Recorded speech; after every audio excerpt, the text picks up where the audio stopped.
Hello, कशा आहात सगळे? मजेत ना? खूप दिवसापासून माझा एक विचार चालू होता की लाँग व्हिडिओ टाकू, परंतु काही जमतच नव्हतं. कारण की ना इकडे रेंजच नाही आहे, त्यामुळे सुद्धा जमलं नाही. आणि दुसरी गोष्ट म्हणजे अपलोड व्हायला पण खूप जास्त वेळ जातो, म्हणून म्हटलं जाऊ दे, शॉर्टच टाकूयात, लाँग कधीतरी बघूयात म्हटलं. मी 2-3 वेळेस ट्राय पण केला, परंतु तो काही अपलोडच व्हायला तयार नव्हता. मग म्हटलं मी सरळ डिलीटच करून टाकलं. मग काय करणार, किती वेळ वाट बघणार ना आपण पण. त्यामुळे म्हटलं जाऊ दे आता टाकू. मी खूप दिवसापासून याला शूट करून ठेवलेलं होतं, परंतु टाकायचंच काही जमत नव्हतं. काल पण तसंच झालं. मी बोलली होती तुम्हाला की मी लाँग व्हिडिओ टाकेल असं म्हणून, परंतु ते टाकलंच नाही गेला माझ्याकडून, कारण की तो अपलोडच नाही झाला. मस्त सकाळ अशी झालेली होती, गावाकडची सकाळ म्हणजे काय सांगावं ना. खरं सांगू तुम्हाला, एवढं पीसफुल असतं ना, खरंच खूप छान वाटत होतं मला. आणि इकडे आल्यानंतर ना खरंच मी विसरून जाते की मला सासरीसुद्धा जायचं आहे म्हणून, कारण की खरंच इतकं छान वाटतं ना इकडे आल्यानंतर, मस्त प्रसन्न वाटतं. इकडची लाईफस्टाईल म्हणायला गेलं तर थोडी स्लोच असते. कशी माहिती आहे का, काय करतात ते सकाळी लवकर उठतात, खूप लवकर उठतात, 5 वाजेला 4 वाजेला. पण ना त्यांचा दुपार असंच वाया जातो, मला तरी असं वाटतं. म्हणजे ज्यांचं शेतात असेल ते शेतात जातं, पण आता उन्हाळा असल्यामुळे तर शेतात पण नाही जाता येत. तर कसं असतं माहिती आहे का, ते काय नाश्ता वगैरे बनवतात, पण पटापट म्हणजे त्यांचं ना सकाळचे कामं एकदम पटापट होतात. म्हणजे मी झोपेतून उठले तोपर्यंत माझी मम्मी इकडे कपडे धुत होती.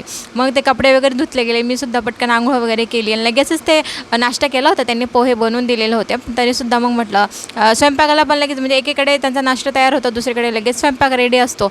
तर असं काहीसं असतं. तर मला तर खरंच थोडं आश्चर्यच वाटतं, कारण की मला तर ना खूप जास्त वेळ जातो इकडे सासरी. मला जेव्हा मी स्वयंपाक पण करते, नाश्ता पण करते, माझा जरा गोंधळच होऊन जातो. तर त्यामुळे ना मला ते काही जमत नाही, एकीकडे नाश्ता आणि एकीकडे लगेच स्वयंपाक, आणि मी काय ते करतही नाही. परंतु इकडे ना म्हणजे मला असं थोडं नवल वाटतं की यांचं ना इकडे म्हणजे मी आंघोळ वगैरे करत नाही तोपर्यंत तिचा अर्धा स्वयंपाकसुद्धा रेडी होता वहिनीचा. तिने मला बट्टी बनवली होती. ती मला सांगत होती की मी तुमच्यासाठी बट्टी बनवते, म्हणून म्हटलं ठीक आहे चल.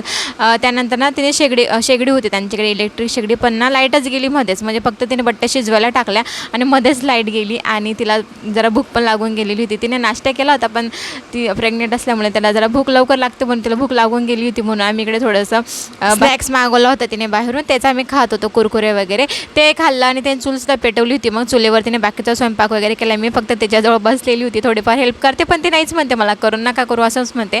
पण थोडंफार करूनच देते. स्वयंपाक वगैरे सगळं रेडी झाला. तो आम्ही घरात येतच होतो, तेवढ्या स्वीट आहे ना, मम्मीने झाडू आणलेला होता नवीन, तो ना सगळं खाऊन इकडे संपवण्याचा मागे होती वाटतं, कारण की तिनं तो झाडू सोडतच नव्हती. खूप सांगू का, चुलीवरचा स्वयंपाक तर खरंच खूप छान लागतो, पण वेळ पण तेवढाच जातो, एफर्ट्स पण तेवढेच लागतात मला तरी वाटतं, कारण की एवढा धूर निघतो ना त्यातून. एक वेळ जर पेटला तर चांगली गोष्ट आहे, जर नाही पेटला ना त्याला बराच वेळ लागून जातो. म्हणून असं त्यानंतर आम्हाला खरं सांगतो खूप जास्त भूक लागलेली होती. आम्ही कोणाची वाट न बघता अगोदर आम्ही टिफिन पॅक केला आणि त्यानंतर लगेचच बसलो जेवायला. तिलाही खूप जास्त बिचारीला भूक लागली होती, म्हणून तिला म्हटलं बाई तू अगोदर जेवण कर, वाटल्यास मी माझं वाढून घेते. तरीही तिचं चालूच होतं की नाही मी वाढते म्हणून. तर तिने आम्हा दोघांना वाढला. आणि इथं अंशूचा पुरेपूर प्रयत्न चालू होता की यांचा व्हिडिओ अजिबात चांगला निघायला नको म्हणून तो अधूनमधून मध्ये येत होता. त्यानंतर आम्ही मस्त जेवायला बसलो, जेवण वगैरे केलं. आणि माझ्या काही कुर्तीज होत्या, म्हटलं चला त्यांनाही थोडा शिलाई मारून घेते. म्हणजे कसं आहे की एक वेळेस सिंगल शिलाई नसते, म्हटलं चला डबल करून घेऊ प्रत्येकाला. मी तेच इकडे करत होते. त्यानंतर ते झाल्यानंतर म्हणजे मी आल्यापासून बसते बरं का मशीनवर, असं नाही की आजच बसली म्हणून. मी जशी आली तशी काही ना काही घेऊन मी त्या मशीनला तर काही सोडतच नाही. मी तिचा पुरेपूर वापर करून घेते. थोडा अजून वेळ होता, म्हटलं चला मेहंदी काढून घेऊ. त्यानंतर मग असा होता माझा आजचा. भेटू आपण नेक्स्ट व्लॉगमध्ये. तोपर्यंत बाय आणि काळजी घ्या.